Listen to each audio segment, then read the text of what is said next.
I've been charged for murder. I've been charged for conspiracy to murder. I've been charged for treason. I've been charged for terrorism. I've been charged for guns and ammunition. Nothing has stuck because they just fabricated all these cases against me.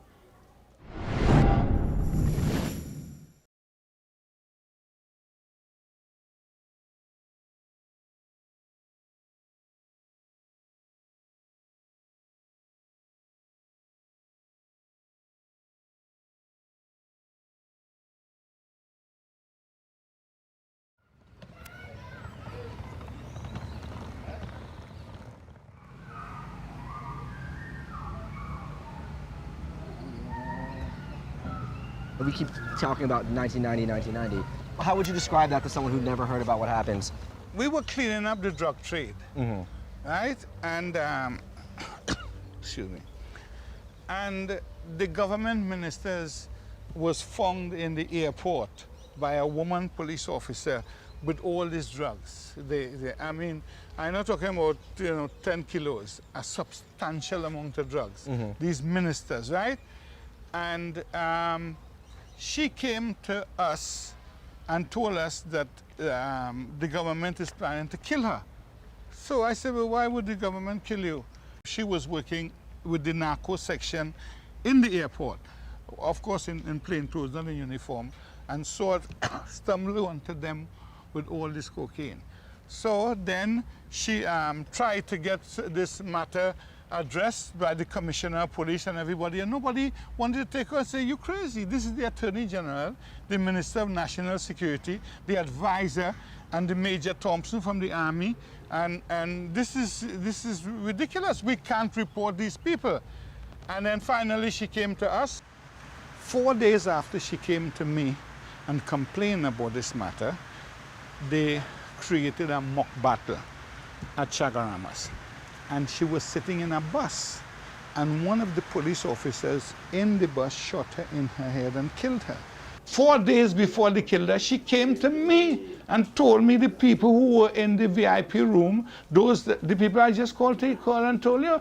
So after I exposed that, then they unleashed the state machinery on me and occupied my land, and then every Friday I couldn't have any peaceful prayer. They would destroy the things. Until finally it come to the court and I arrested them and charged them for the murder, and that's the coup. That was what the coup was about. We arrested them. They said it was wrong and we could make this a settlement, and so they wrote an amnesty. They betrayed it, but after 2 years it went to the Privy Council and then we were let up. After 1990, the authorities destroyed everything while we were in prison. They bombed all the things, everything. They just destroyed literally everything except the mosque, right? And the man was driving the tractor up to the mosque and it overturned and almost killed him. That's why he didn't destroy the mosque. Since 1990, there's been a lot of scapegoating of you as of some sort of bogeyman for what's sort of happening in Trinidad right now. I mean, do you feel like you've been targeted by the officials here? Since 1990, I've been charged for murder. I've been charged for conspiracy to murder. I've been charged for treason. I've been charged for terrorism. I've been charged for guns and ammunition. Nothing has stuck because they just fabricated all these cases against me.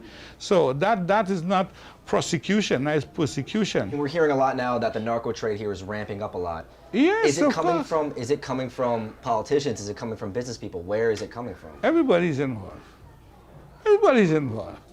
Everybody, the police, everybody's involved.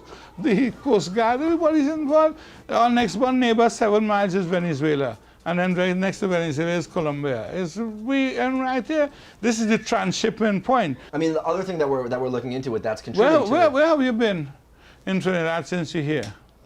Port of Spain, we were in Leban's Hill, we were at the university, we were in Beetham, we were in John for a little bit. You didn't see nothing? Go and look at the affluence in Trinidad, and you know in Brooklyn you can find the affluence that exists in Trinidad nowhere. And you think it's all coming from the drug trade? All of it, yeah. All, not part, but all. All of it? Yeah. How else were you talking about? So then, I mean, it seems like it's very easy for the government then to blame the kids in John and Beetham, and that's why they're going in there. Listen, you have sense, I'm sure. You are insulting my intelligence. Yeah? A drug dealer A drug dealer will live in Beetham. Drug dealers live in sprawling mansions with swimming pools and cars. And you've been in John John. Have you seen any sprawling mansions in John John? You seen any swimming pools in John John? You seen any lavish cars? Come on now. Come on. Don't insult my intelligence. You know that. You know how drug dealers live? Sprawling mansions. They live well. Yes, yes, yes, of course. So that's why I say go to the other parts of Trinidad and see how those people live in, and you want to know 1.3 million people, where is money coming from? I mean, what is selling to make this money? But at the same time, though, you do have, I mean, we're looking into the fact over the past 15 years, the murder rate in Trinidad has gone through the roof. Yes, that is true. And what's to blame for that? Well, part of it is poverty. I mean, poverty leads to disbelief, right? And when people don't have any belief in anything at all, whether it be spirituality or they don't have any guidance or anything, they operate according to how they see. I mean, when a lion kills a deer to feed its children, the lion is never charged for murder. So, I mean, when a man can't feed his children and he commits, what do you want him to do? But there was poverty 20 years ago, you know, and there's poverty now. But you didn't see 500 murders a year 20 years ago. Now you see 500 murders a year. I was in charge. Oh, because you were in charge. I'm telling you, I was in charge. 20 years ago, before 1990, I was in charge of the ground. And when I came out of prison, I left it and I say, I'm telling you what happened. There was just a commission of inquiry, right? They asked the Prime Minister in the Commission of Inquiry. This was the question posed directly to him by the chairman. What was your problem, Mr. Chairman, with Abu Bakr and the Jamaat al-Muslimin? And he said they were playing police. That was his answer, that we were playing police. Of course, I don't know, I was playing what I was. I used to be a police officer for 10 years, right? So I wasn't playing police, I am a police. After you go to jail, what happens? You lose power of the streets? Or No, we just left it. You just left the streets? We left it. We say, that's where you want? Well, we left it. And that's what's the problem now. We left it. Who's controlling it right now? Controlling what? Who's controlling the streets? It's out of control because all the young people just come up after them who don't have the experience of the streets, who didn't have the will, the control. I mean, and a lot of the people who were the community leaders were people who were in our organization. We control the streets. And there were people in their community that were dealing drugs, so you cast them out. Yeah, they are dealing drugs, yes. Some people in those communities, they're dealing drugs. I mean, yeah. And of course, we are opposed to that. But we are not at war with those people. No, you're not at war. I'm saying the breakaway factions that broke away from here that you cast out, they're the ones that seem to have taken a little bit of control in these neighborhoods. Some of them, yeah, because they were taught by me how to be leaders. So obviously, if they're in the community, they will be the leaders. And as a former police officer, how do you feel about the police right now in Trinidad, how they're doing?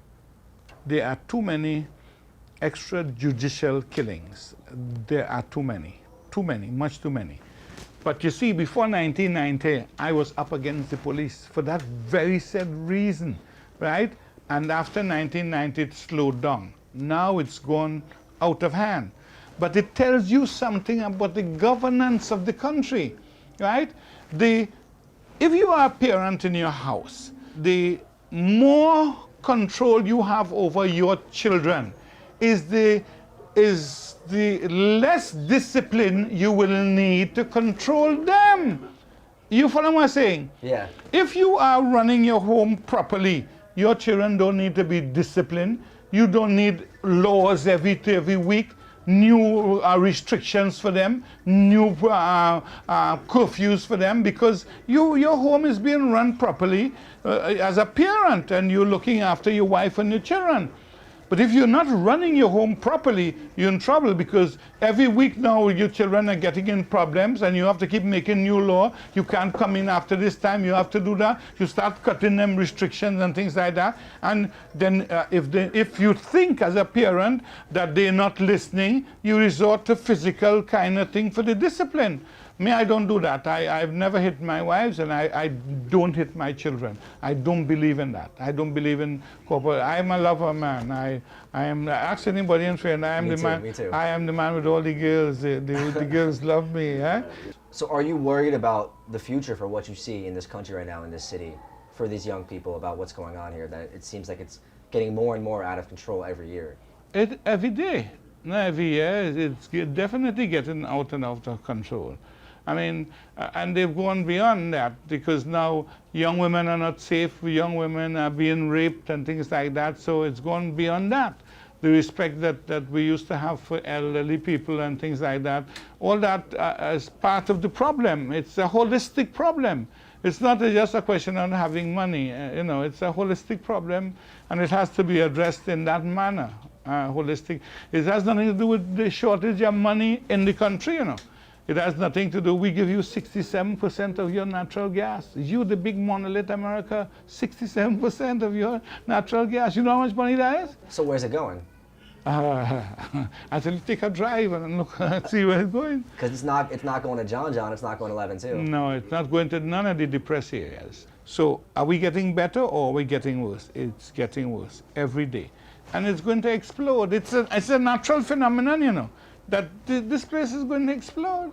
It's on a timber box. It's only waiting now to thing. You lived in America, yeah? Yeah. You know, police beat black people every day in America, right? Yeah. One day, however, there was a lot of dissatisfaction in Los Angeles. The place was saturated with dissatisfaction. Yeah. And one day, somebody just beat a black man in Los Angeles, and the place was torched because the place was saturated with discontent, right?